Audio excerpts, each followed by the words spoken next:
தூய ஆவியாரின் பெருவிழா திரு அவையின் பிறந்த நாள். உயிர்ப்பு பெருவிழா முடிந்து 50ஆம் நாளான இன்று தூய ஆவியாரின் பெருவிழா. இப்பெருவிழாவை பெந்தகோஸ்து என்று அழைக்கிறோம். பெந்தகோஸ்து என்ற சொல்லுக்கு 50ஆம் நாள் என்று பொருள். இந்த 50 நாட்களில் தொடர்ந்து பல விழா நாட்கள் வந்துள்ளன.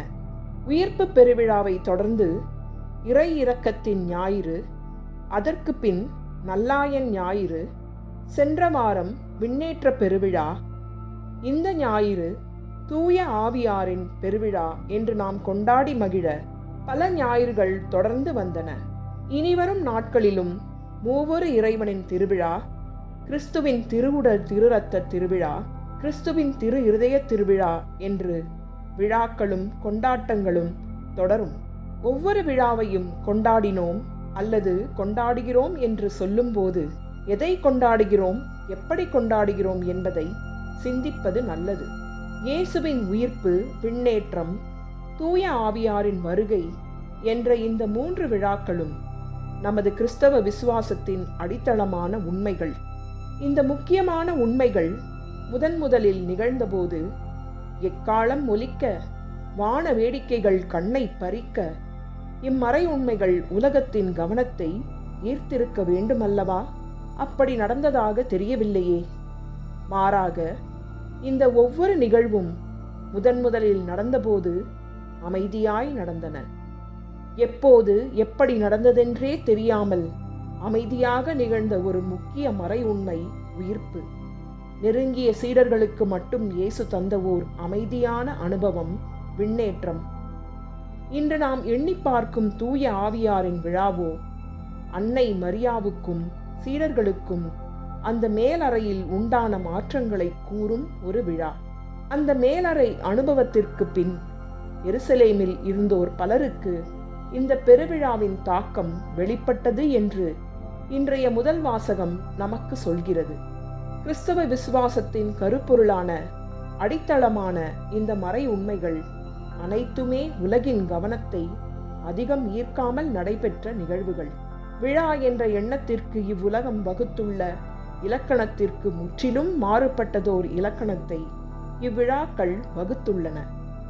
நமக்குள் இருக்கும் நல்லவற்றை நமக்கு தெளிவுபடுத்தும் ஒளியாக, நமக்குள் நல்லவற்றை பிறப்பிக்கும் ஊற்றாக எப்போதும் உறைந்திருக்கும் இறைவன் தூய ஆவியார்.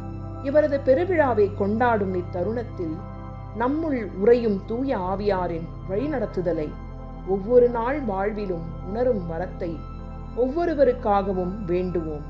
இயேசுவின் உயிர்ப்பு, விண்ணேற்றம், தூய ஆவியாரின் வருகை ஆகிய விழாக்கள் தூய ஆவியாரின் பெருவிழா நமக்கு சொல்லித்தரும் மற்றொரு முக்கிய பாடம்.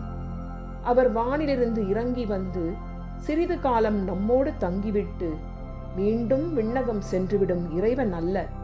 மாறாக அவர் நமக்குள் எப்போதும் உறைந்திருக்கும் இறைவன் என்ற உண்மை ஒரு கணமும் நம்மை விட்டு விலகாமல் வாழும் இறை ஆவியாரை உணராமல் நாம் தேடிக்கொண்டிருப்பது மீன் ஒன்று கடல் நீரில் நீந்திக்கொண்டே கடலை தேடியதைப் போன்ற ஒரு நிலை. இன்று நாம் ஒரு பிறந்த நாளை கொண்டாடுகிறோம். ஆம், தூய ஆவியாரின் பெருவிழா, திரு அவையின் பிறந்த நாள்.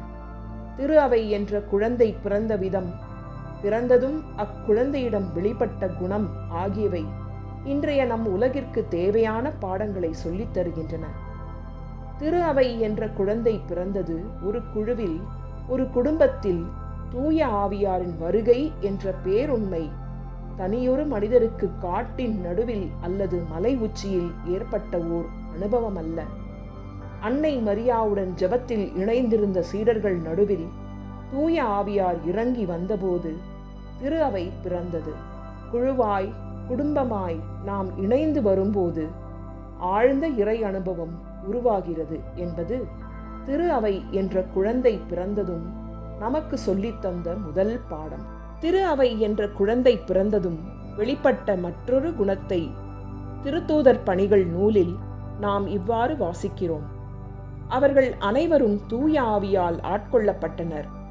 தூய ஆவியின் தூண்டுதலால் அவர்கள் ஒவ்வொருவரும் வெவ்வேறான மொழிகளில் பேசத் தொடங்கினார்கள்.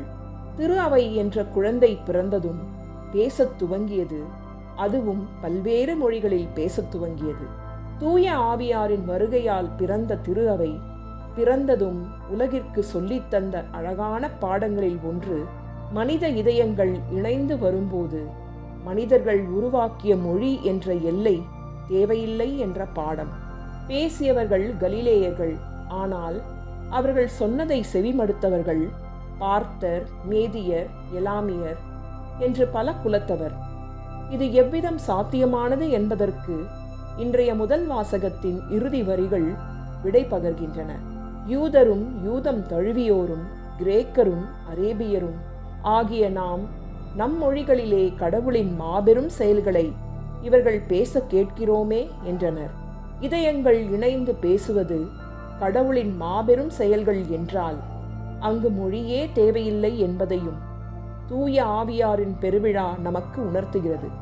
தூய ஆவியாரால் மனித குலம் ஆட்கொள்ளப்பட்டால் அங்கு உருவாகும் அழகிய வாழ்வை திருத்தூதர் பவுல் கலாத்தியருக்கு எழுதிய திருமுகத்தில் விவரிக்கிறார். தூய ஆவியாரின் பெருவிழா வெறும் ஒரு நாள் கொண்டாட்டமாக இல்லாமல் நம் வாழ்வில் மாற்றங்களை உருவாக்கும் ஓர் ஆழ்ந்த அனுபவமாக மாறுவதற்கு அந்த ஆவியாரின் கொடைகளை, கனிகளை நாம் பெற வேண்டும். இந்த எண்ணங்களை கூறும் பவுல் அடியாரின் சொற்களோடு நம் சிந்தனைகளை இன்று நிறைவு செய்வோம். கலாத்தியருக்கு எழுதிய திருமுகம் 5ஆம் அதிகாரம், இறைவசனங்கள் 16, 22 23 மற்றும் 25 முடிய. தூய ஆவியின் தூண்டுதலுக்கேற்ப வாழுங்கள். தூய ஆவியின் கனியோ அன்பு, மகிழ்ச்சி, அமைதி, பொறுமை, பரிவு, நன்னயம், நம்பிக்கை, கனிவு, தன்னடக்கம் என்பவை ஆகும். தூய ஆவியின் துணையால் நாம் வாழ்கிறோம். எனவே அந்த ஆவி காட்டும் நெறியிலேயே நடக்க முயலுவோம்.